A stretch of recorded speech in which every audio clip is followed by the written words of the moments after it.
Today, we are here to celebrate the start of a new academic year and to hear the start of the year address from our president, Christopher Blake. But before we hear from Dr. Blake, we have some entertainment to help set the mood for the day. In March of this year, our orientation assistants attended the Southern Regional Orientation Workshop in Greenville, North Carolina. This is a professional development conference for student leaders. A portion of the conference provides the colleges and universities in attendance opportunities to showcase their skills in either song, skit, dance, or step. There were approximately 50 schools who competed, and I am proud to say that Middle Georgia State University's orientation assistants won first place in the step portion of the competition.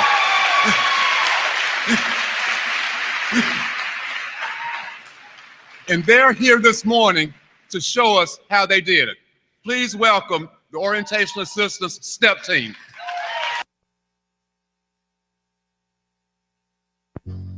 Hey, oh, daddy, daddy, daddy, daddy, daddy. Walked in 30,000 in my pocket, had them looking just like, $50,000 on your bitch, do on the phone, you gotta screaming like, cause I got a check, looking on the flip, I ain't got a flip, but I got it,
several of you that submitted questions. I've got those questions, and I will give the responses to those questions at the end of this presentation. So are we okay if we do that, if I take us through in this way now?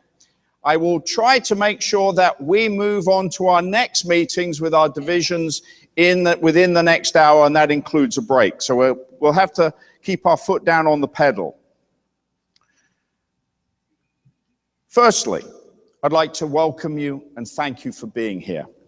You have choice. You have choice in your lives and your careers. You have chosen to make Middle Georgia State a place of your expertise and skills. I thank and I honor you. Now, the context to our work is one that is clear and reaffirmed time and time again. It is about students and the greatness that we just saw. And wasn't that fantastic from the orientation assistants? This is an example of the kind of excitement and energy that our students time and time again demonstrate. The important thing is we notice in our students growth. They are not the same when they leave with a degree as when they arrive. That principle of change, of development, is one that this institution has successfully navigated now for 5 years, since prior to consolidation, now to our second year as a university. So this principle of growth and change is something that we have done well, and we must continue to do well. Now, many of us in this room are not familiar with those 5 years. You may actually only be familiar with 5 days here, because we have had a large number of faculty and staff who have joined us in this past year. So if you are a new member of the family, the people of Middle Georgia State, I would ask those faculty and staff that have joined us in the last year, would you please stand so that we can recognize and thank you for your choice of joining us here. Please stand up.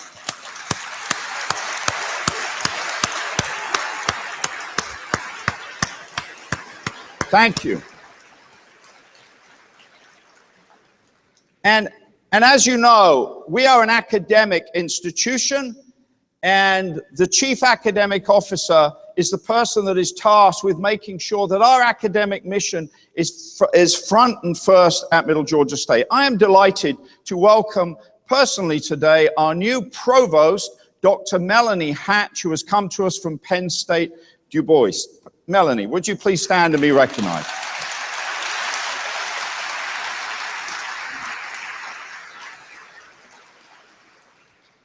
Okay, now last year, if you recall, when we were here, we launched a strategic plan.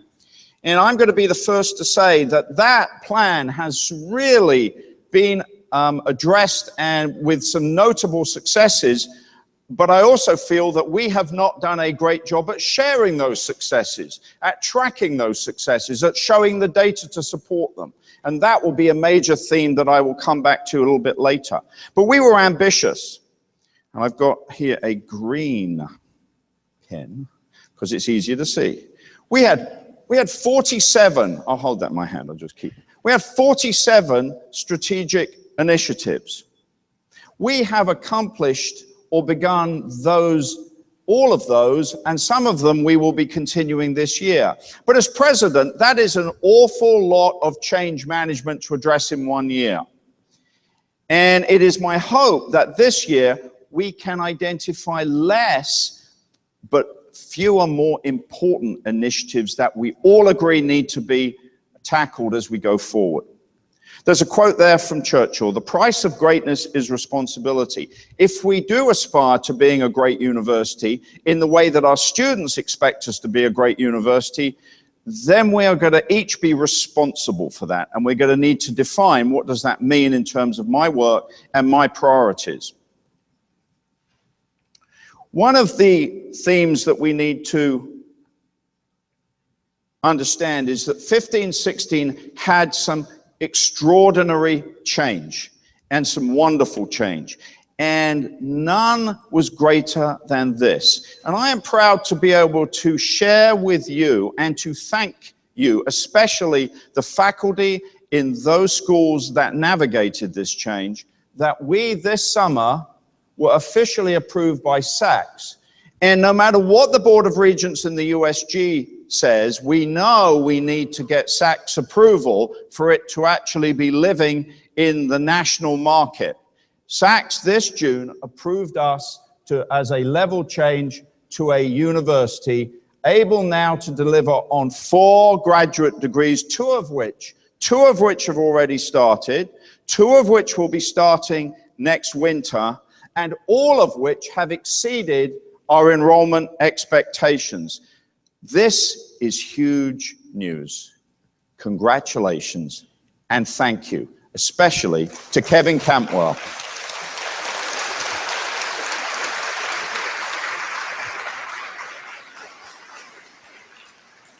And I don't know if you heard, but I thank Kevin. He had to do that while he was also the interim provost. So really, we hope that you have at least a few days now that Melanie is here, where you feel like one of the weights has come off your shoulders. We also saw some smart growth. And by smart, I would say we were looking at pointed, intelligent actions. That smart growth saw in the spring our first enrollment increase in 5 years. We did it. You did it. We got the first enrollment uptick. Well done and thank you. We also are at a point now where in the next month, Dr. Hatch and her team will be finalizing an academic plan that covers all of our campuses. 2 years ago, I asked Academic Affairs to do that, and they worked on it, but real credit here, real credit, because in the last 6 months, this has consumed a lot of her work, goes to our Vice Provost, Pam Bedwell. Without Pam's work, we wouldn't be about to launch an academic plan. Thank you, Pam. Thank you.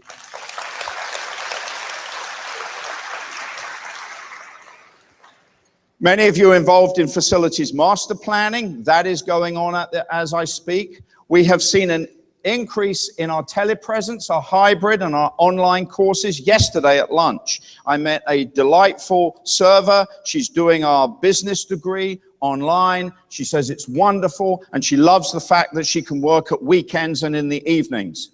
It's great to be told good news from our students when you're out in the community. The one thing that we will be making a priority this year is not simply obtaining data, but I want us to do a better job of knowing what data is important, how are we going to communicate it, and then finally, how are we going to use it to make choices, to chart progress, to see what our options are. This is something that a university needs to do, and we need to do this. We need to do this. What are the successes? Let's not forget the heart of this is our students, and one of the great new experiences at university, which Chris Dwarowa has been charting, is our QEP, Knowledge at Work, which means that our graduates get internship experience, that we have now had over 140 get into experiential learning and increasingly active internship experience in the community. You'll see the other initiatives that have come up. We got the grant for an African American male initiative and are going to build our diversity program this coming year. We have completely overhauled our career services under the enthusiastic leadership of Melinda Moffett. And this week we opened the Vector Center in Warner Robins and had Green Zone training with Dee Lindsay and Trish Ross. These are huge steps. And if you were down at the Vector Center, there were 300 people all around the state, the commissioner, the chancellor, all the politicians. Middle Georgia State is being recognized for the work you're doing. Thank you for this student experience. It is truly living up to a university culture. Kappa Sigma opened the first male fraternity in Cochrane. I was honored to be invited at one of their opening reception parties. And in terms of athletics, not only did we join the NAIA 2 years ago, but this year, we were nationally ranked about 16th and 18th in tennis, baseball, soccer. And this one is mind-blowing. And even now, people around our communities are not aware of it. In terms of club football, National Federation of Club Football, we were the national champions. We beat Miami, Ohio, and we are the #1 club football university in the nation. That is huge.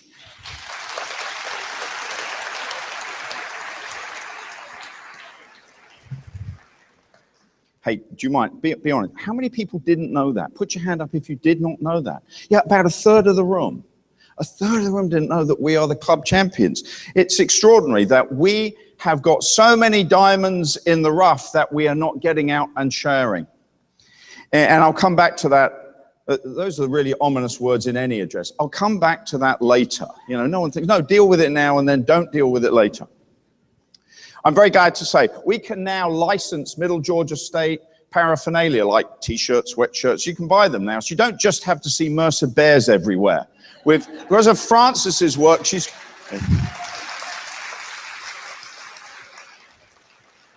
because of the work that Cheryl and Frances have done, we actually now are copyrighted, trademark, licensed. We can do this stuff. The conference center had a 10% increase. 10% increase in traffic. Congratulations, Christina.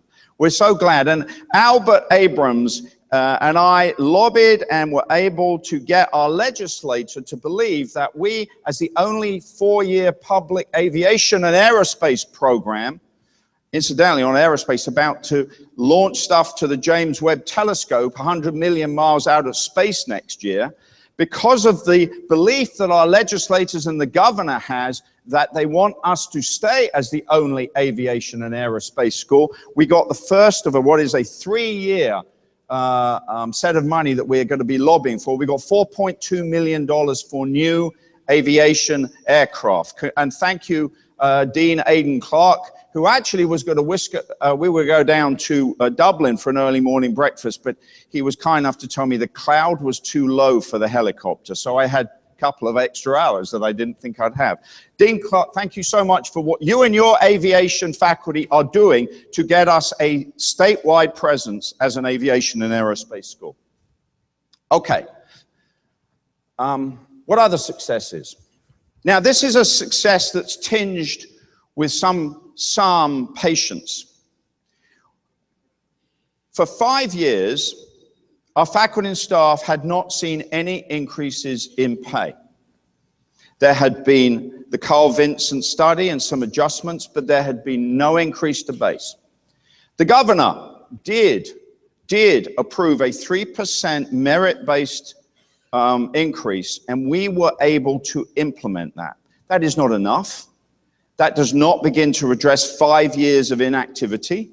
That is not a factor that I believe, as your president, sets the course for the future. We don't want now 5 years of inactivity in terms of compensation, but we were able to do it. And this is important because it gives credit to fiscal affairs for helping and to illustrate the belief that fiscal affairs has in compensation and that HR knows is essential for the hiring and the retention of faculty. So to Vicky and Nancy, thank you, because they were able to find, the state only gave us 870,000 of that.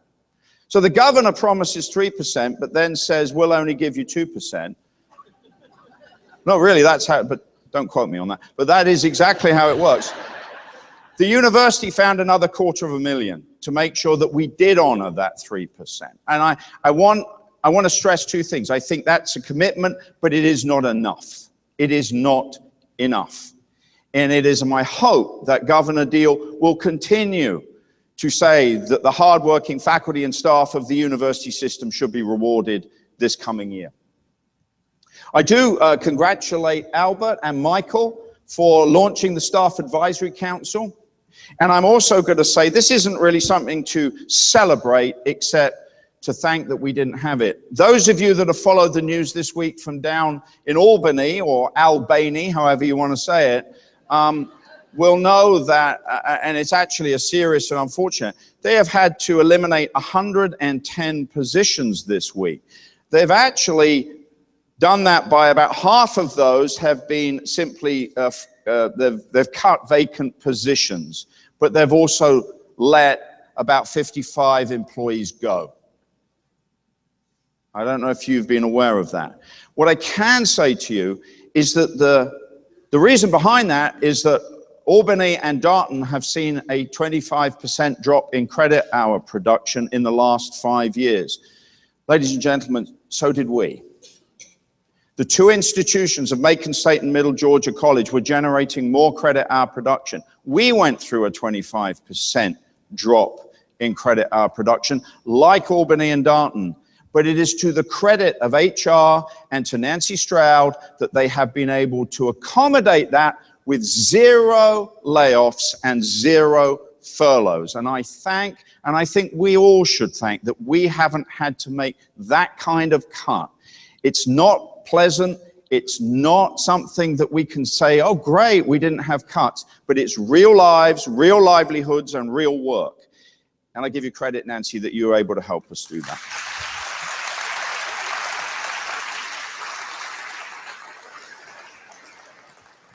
Now, one of the things that HR said last year was that we would do a climate survey.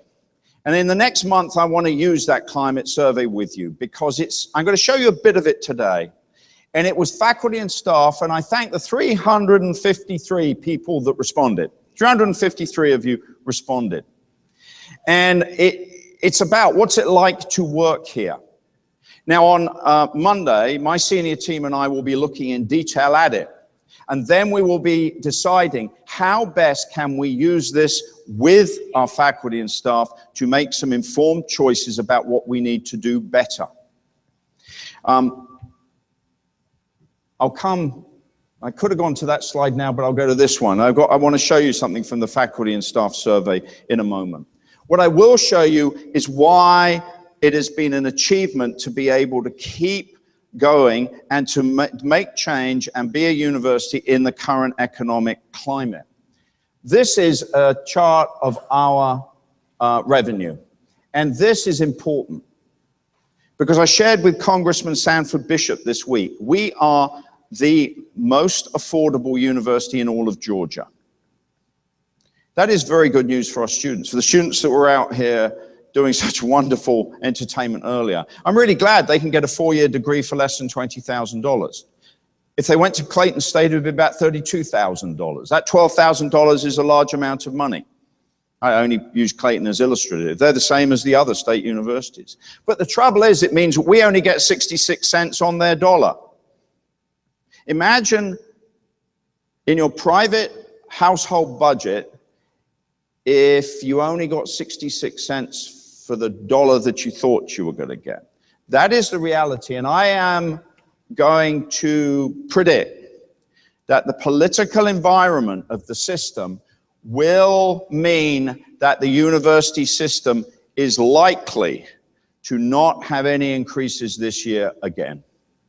There is great skepticism amongst the legislators about the value of higher education. And it's my prediction that we will see 0 or very close to 0. That hurts us. That hurts us because you can see that our revenues have come down as a result of our enrollment decline because these are enrollment related. And we were only able to make one step a year and a half ago when we went up the first phase of a 6-year plan, which raised our tuition by $9 a credit hour. You can see there was a bump, but it's flattening off, and I predict that it will be flat there. So money is tight. We cannot raise our tuition. About $60 million of our budget comes from tuition and fees. If we were getting the same as Armstrong, Clayton, and the other state sector, that would be $70 million, another $10 million in our budget. And as your president, my job is to be honest and transparent. There is no way around this. Politically, we are told what our tuition will be. We don't get to set it like the private sector does. And while I'm thrilled for our students, and I'm pleased for our marketing people, it's a great message. We're the most affordable university in Georgia. It does mean that you and I and everyone knows just how scarce resources are. When we look at what we do with that, where does the money go? This is 2 pie charts here by target and type. Now, I know that sounds confusing, But I want to be able to show you that we put over 51%, so 51 cents of every dollar goes directly into instruction, and then an additional 15% goes into academic support, an additional 11% into student services. In short, we've got our priorities right. The money is going into sustaining student experience and student learning. That is the right priority.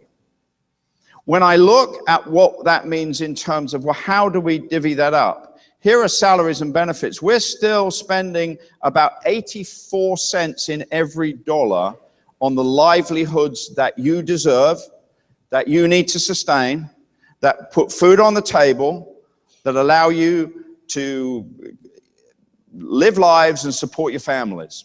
84% of our money goes on that. The rest goes on operating, travel, and equipment. And I thank you that you do so well with so little extra. We have the finest looking facilities because of our wonderful facilities staff. We have some of the best law enforcement officers who are always available and friendly, and they're doing it on a shoestring too.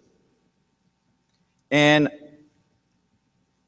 I recognize there are days that is a frustrating experience when you think, if only we could get some few more dollars, we could make a big difference. I hope this illustrates we're trying to do the best we can in an environment that is tight, very tight financially. And I thank you for what you do to let this happen. We're doing also more with the same, because in this last year, all of this shows the different ways we have grown our community engagement, be it things like the Dublin St. Patrick's Day parade, where I dressed in green and, you know, sat in a car with Leanne and others and went around with a big leprechaun behind it. It felt Irish, not English, I have to say. Whether it be the Macon Film Festival, which I was away at the time and was hearing these amazing things from people saying, Middle Georgia State is really being showcased as the sponsor and the organizer of the Macon Film Festival. It was great news. We're doing a lot more. We're doing a lot more because what you're doing is being creative. Some things don't cost money. They take energy and creativity. And we as a community are being more creative with our faculties, with our resources, and I thank you for that. I do want to talk about enrollment, because the simple message you've heard for 3 years from me is that and the message we applauded a few moments ago was that enrollment has seen an upswing. That is really essential. But let's look at where we are today. Actually today, this is new students. Now I want to make sure that we appreciate our folks in recruitment and admissions for working so hard to make sure that our new student recruitment continues to go up. We have had applications as of today, 5,200 compared to 4,900 last year as of that day. Our admissions is over 3,074. That is up about 65 over last year. But, and here is where there is real work, and why I actually was asked and said, yes, of course, there are people going back to open their offices straight after this address in order to register students, because our registration of students is down. It's down. We don't really know why. We know that, and another slide will show it, we know that our student index has gone up. It's gone up by about 54 points. We're getting better students here. And it's possible they're being admitted here and to Georgia College, and then deciding in early August, I'll go to Georgia College. It's quite possible that's happening. But it leaves us with a lag here. It means there's a lot of work to do. If we want to get back to last fall with new student registration, then in the next 9 days, anything and everything we can do to help the student get into the class, pay their bill, and come along, that is an essential priority for this coming week. And here you have it in another form. Credit hours. Maybe that's a term some of our staff won't know, but it means to simply that a 3-hour class produces 3 credits. And if you times that by the number of students, you get a large number. And it is that number that the university system decides how much money we will be allocated in our state appropriations. That's why our state appropriations have been cut for 5 years. Because credit hour, not the number of heads, or even bodies as well, but not the number of individuals, but the actual credit hour production is what's critical. And you can see that our goal for fall 16, which is to even in this semester, remember, it's just this semester, there's still the spring and there's still summer 1, but this is a huge semester. The fall is always the highest level. This is lagging.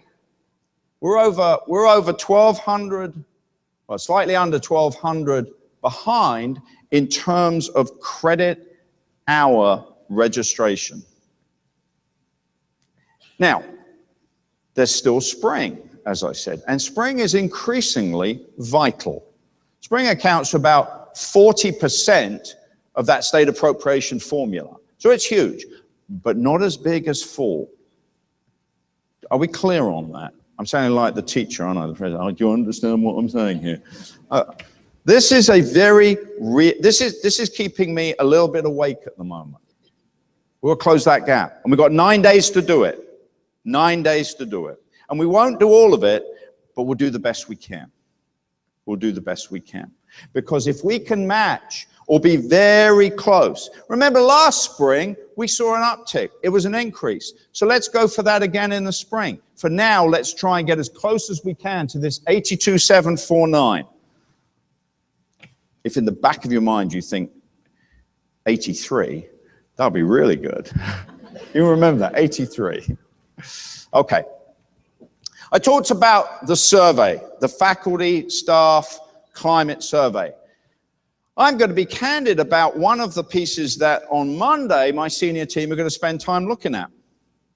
We found there's a lot of data, and we're going to talk about how do we go and use this data, and we're going to need your help with that. There is, in fact, an HR committee that I want to work on. What do we do with this? But I want to show you something plus and minus.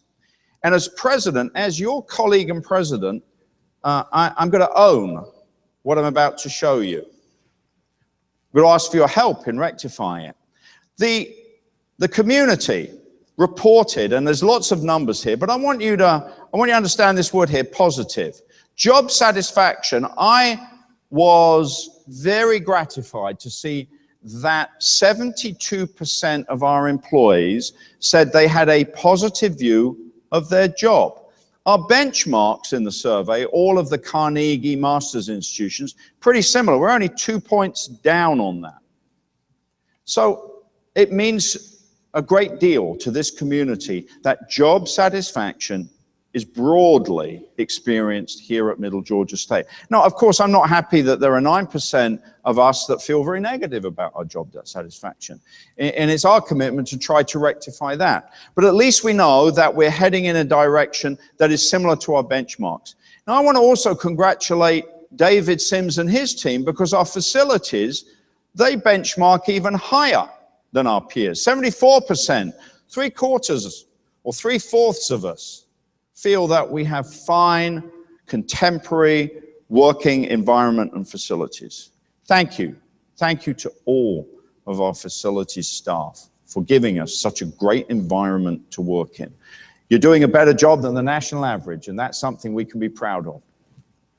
However, there's a few negatives in this survey. And as your president, let's look at senior leadership. Now, I don't know who's included and not included in that.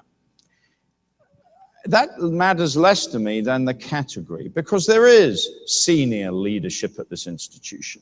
And when I look at that, less than half of my colleagues find the senior leadership team, of which I'm the captain, to be a positive experience.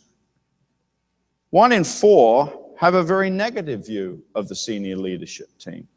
And I'll be honest with you, I'm as human as the rest of us.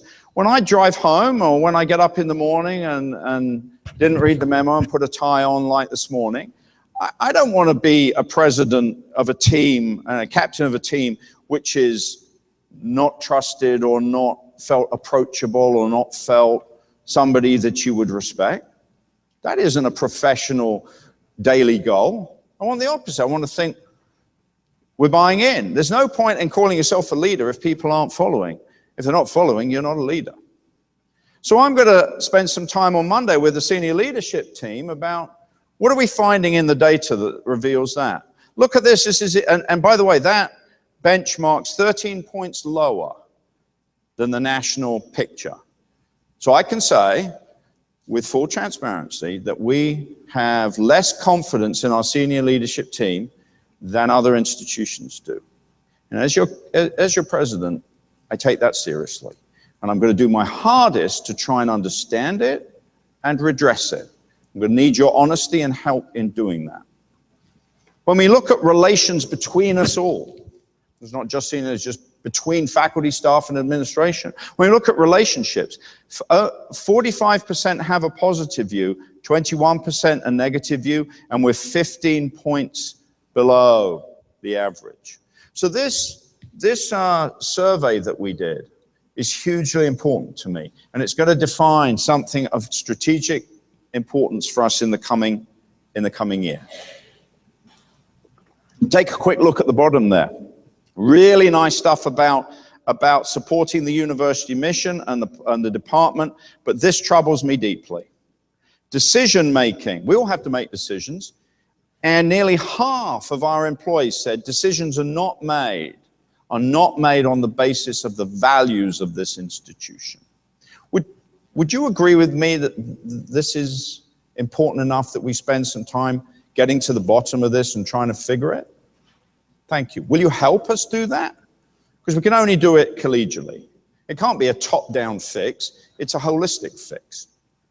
Okay, so more on that. You're going to hear more about this survey, the climate survey that we did later, not today, you'll be glad to know, but later in the semester. So you've heard about our challenges. You've heard about the layoffs elsewhere, the 33%. You've heard about the fact that it's stressful, it's demanding, but it's manageable because you've been able to manage 47 initiatives in the last year and get new programs going. And what can we affect? Where are the levers or levers? Where are the levers that you can pull that will make change? Well, I think you and I have got a few. First of all, we can think, are there other ways that we can help either generate income or preserve income, just other than tuition? Because we know that it's unlikely that tuition is going to go up. So that seems important. The other thing is volume, which is enrollment. Because if tuition stays flat, it's still better if we have a larger number, if we have 32 students in the class than 30. And I'm using a large number there because I recognize many of our faculty do have 30 or 32 students in their class. That's a lot of work and a lot of grading, and I thank you that you're willing to let another student in or two. Please do that. Please do that. And then something which we call energy or creativity. We can do it that way. But our legislators, and that is the case that I will make with Albert Abrams up in Atlanta, they want to see the return on investment. They want to know from the data, and I got yesterday a chillingly good PowerPoint from Georgia College on their lobbying showing what the data shows about the effect of Georgia College in the economy and in student lives. Boy, it's good. And sometimes learning is about copying other people doing really well. Okay? We'll talk about it. Yeah, they're really good. If any of you have any friends at Georgia College, just say he praised Georgia College. Just do that. Yeah, we are beginning to stem this cut in state appropriations, but we don't want to go down any lower. We've got to kind of reverse it and go back up, and that's going to take time. But at this point, we don't need another 2 million taken out of the budget because of enrollment decline. Now, Albert and I need to go and get the next 4.7 for aviation, and with the help of Steve and Amy, we might be able to do that.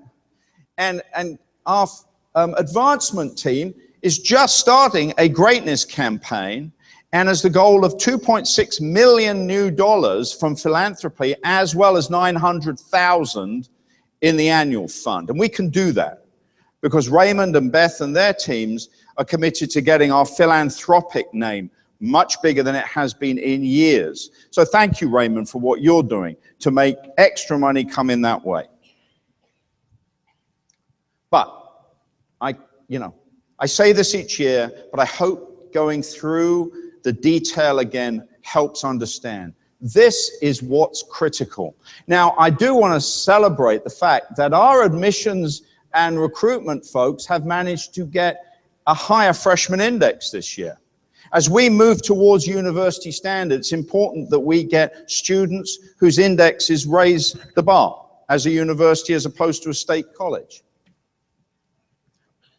But we're affected by all sorts of factors. And one of the things that I spoke with our new provost yesterday is that on August the 15th, I think it's the 15th or 17th, the university system asks all of its 29 members, what new degrees are you developing? We need to be ready to show how we're either changing out our degrees or bringing in new ones in order to tap into that market. And some of that is taking an existing degree and rethinking it. But we have 2 weeks. So I said to Melanie, she's arriving in the middle of a whitewater rapids. She's got a lot to do in the next 2 weeks because deans and department chairs work with us in making sure our inventory is one that is relevant and sufficient for the students that we have in Middle Georgia. Please do that. I know you're working hard. I've heard of some proposals coming forward. Thank you for doing that. So, the last bit is our human creativity. One of the questions, and I'm conscious of time, I need to finish in the next 5 minutes. One of the questions that I get today is about why do we close on Friday at noon? And why in the summer do we close on Thursday? And the answer is, and it was a complex answer, but actually I want to reframe that question. So thank you whoever sent that, it's a great question. What I want to reframe is actually we need to be the kind of organization that understands that people and our students, like the server at yesterday's Michael's Cafe, works 24/7. So weekends and evenings are when she connects to Middle Georgia State. Now, I'm not asking us to work 24 hours a day, 7 days a week. What I am saying is, can we reframe the idea that just because the facility might close, learning doesn't close? There may be opportunities.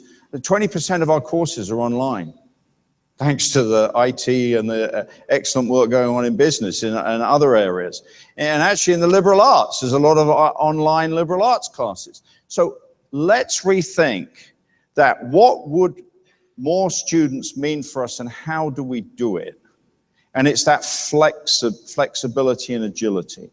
The university's opening and closing is less important than the availability. So I'm going to commend all those staff offices in the last 2 weeks that actually did open on Fridays in order to register students and did stay open till 7 o'clock at night.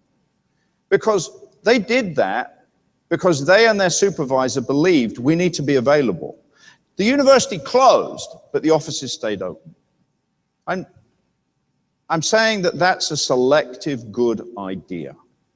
Christina knows this because the conference center is open on a Friday. And our visitors are here on Friday afternoons. So our conference center staff have to accommodate that reality.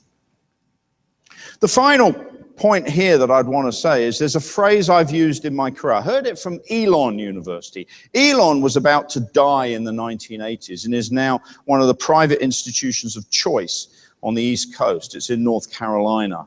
It's been very successful. The executive vice president there, she said to me, the gut question we all need to ask ourselves is what we do, is it capping the institution? It's a good phrase. Is it capping it? It's a good gut question. So when I go home at night, when I look at that senior leadership metric, where am I capping it? Where am I capping it? And we're in an environment where we need to raise that cap or break it, break the ceiling on it. So we can do it.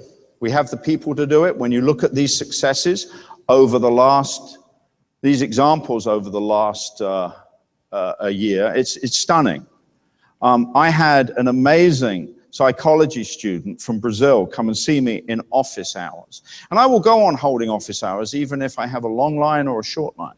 But I do want to be approachable. I had a student come and see me, and she said she's been advising psychology students and wants to set up a system of doing that. And at that point, I thought, that's greatness in action. That's making greatness. When a Brazilian student comes and tells me that's what she wants to do. When Sumi ran the state charitable contributions program, we were runner-up in terms of generosity. Of the 29 schools, we came second. That is an amazing commitment to the well-being of those who need more than we do. 2 of our 8 coaches were named Coach of the Year. You're doing it, you're making greatness. We're making greatness. I'm proud to be connected to a university where great things are going on. And the message is that we need to now share where those tensions are. We need to identify what are the key things we can do to overcome them, and we will go on making greatness. These 3 individuals are 3 examples of our new leaders: Melanie Hatch, Vicky Smith, and Janae Bako. Janae joined us and just last week. Janae, please stand up. Please stand up and be introduced. This is Janae, everyone. Let's welcome her. Thank you. We are going to we have seen around the nation great turmoil on campuses about diversity and inclusion and equity and the issues surrounding Title IX. The university has committed in your appointment to taking that seriously. Now, Jennifer Brannon and her team did a fantastic job this past year setting the ground, and we're going to go forward in looking, how do we create an inclusive community across our 5 campuses? So we have a next phase that is full of change. And I want to finish out by saying this. The challenge is, here is the big cog. This cog drives this cog. We can do a lot with creativity, but this becomes critical. So I want to work in the next month, and I'm going to need your help. We're going to set up an electronic way in which you can think of key initiatives. But instead of just saying, here's the strategic plan year 2, instead of doing that, as the captain of the senior team, we'll do it slightly different. On Monday, my team is going to look and think, what do we need to do? We need your help. You need to talk to your supervisor. You need to talk to me. You need to talk to Melanie Hatch, who now is in charge of strategic planning. And we need to identify what are our priorities for this year. And that senior team is going to go around the campuses on September the 1st and hand out the results of our conversation. We're going to meet as many as we can of students and faculty and staff in person and say, hey, thank you for your help. This is what we're focusing on this year. I felt as president it was premature today to say we're focusing on this. No, we need to take stock of what we know, where we are, what our enrollment is, and new provost, and we've got 4 weeks to now finalize what are the fewer but essential tasks, fewer but essential, that we will commit to in the coming year. This guy was a founding father, to use a well-known term, of blogs, web blogs. And I think that quote sums it up rather nicely.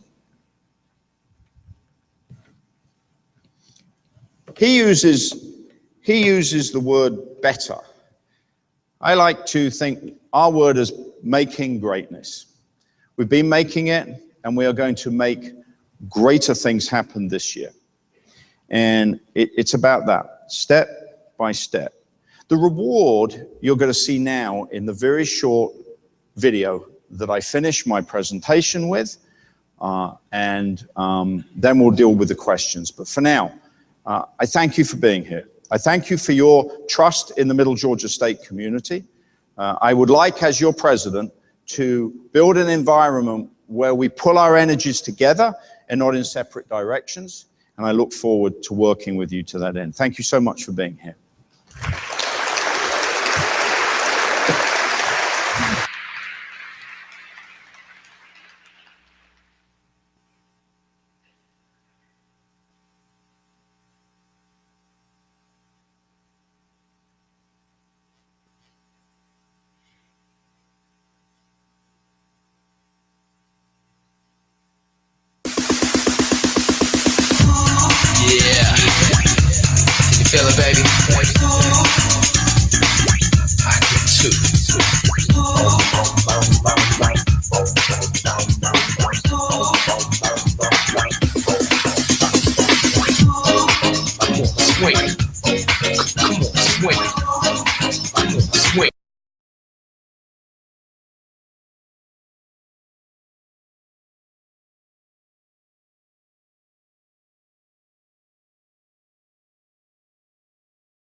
The true story, the flashback to the 80s or 90s music, Tyler chose that. But before you came out, I could hear in the background, we had the old apprentice, money, money, money, money going on. I thought, does he think it's a Trump rally about to be here? Okay, we'll finish, and I know we got to go and get coffee and get in 15 minutes to our next meetings. Question was asked, would we consider having childcare facilities for Middle Georgia State? If we did that, we would need to have it equal across our campuses, and we could not do it at losing, it would have to cover itself. In the past, there has not been sufficient enough demand for that.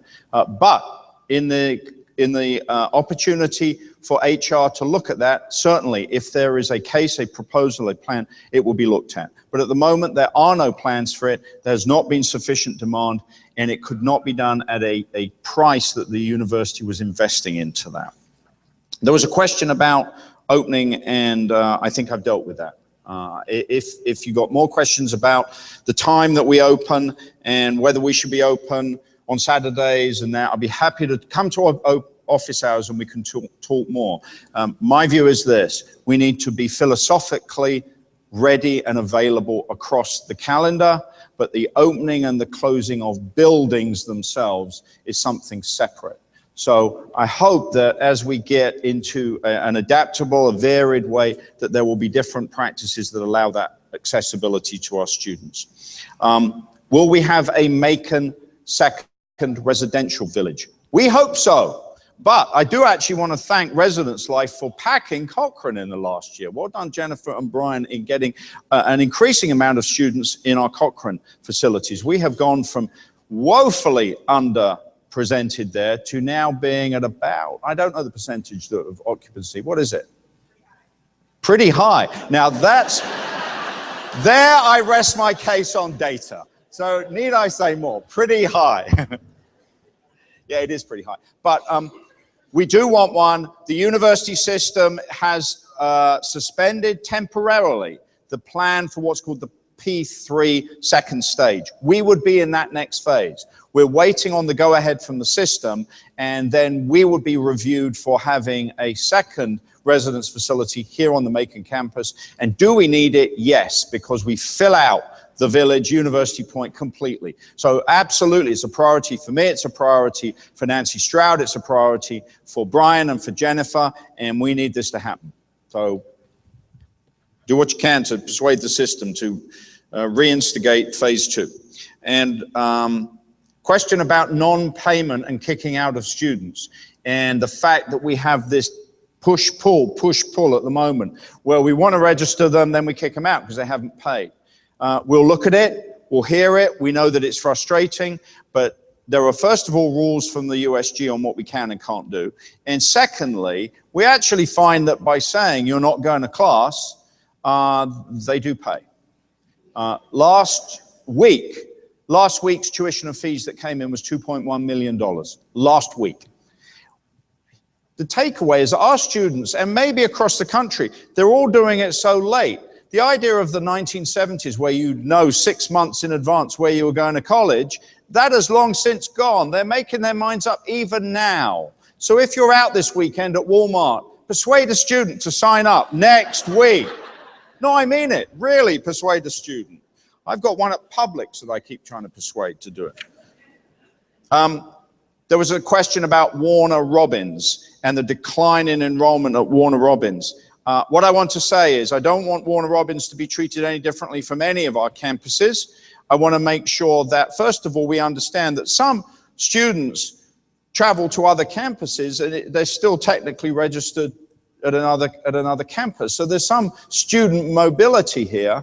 And finally, I think it's also about scheduling. We have been watching that credit hour come down. So clearly, deans and department chairs have to make tough decisions about where we get the most students, and then we ask students to travel, or we put it into a hybrid IT format. So it isn't just Warner Robins, but clearly, and I would want to say this, Warner Robins is positioned in a unique part of a successful county, which has one of the nation's largest air bases, and now a veterans presence. So back to my question about programming.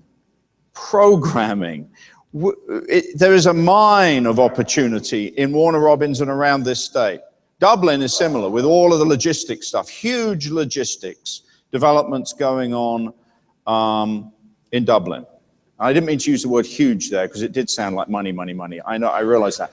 But the point being, things are happening in Middle Georgia's economy, and we can take advantage of that. Warner Robins is a place where we certainly should be doing that. That concludes the questions. If there are other questions, please put them in comments at MGA, and I will answer them personally. For now, I hope that the temperature's been perfect. I've loved it, Fred. It's been a perfect temperature in here. And I thank you. Welcome back to the new year. Thank you. Go and have a wonderful day. See you at the picnic.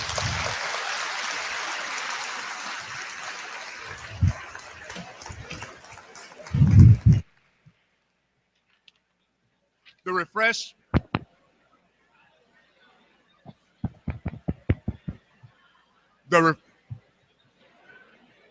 refreshments are still available. We're going to take a 20-minute break to allow you to get to your divisional meetings. There are signs posted outside about where they're located. Have a good rest of the day. We'll see you at lunch.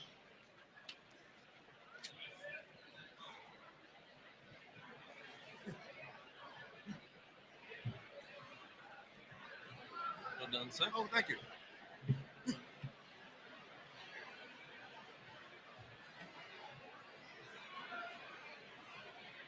You going to need the microphone? Okay. Sean.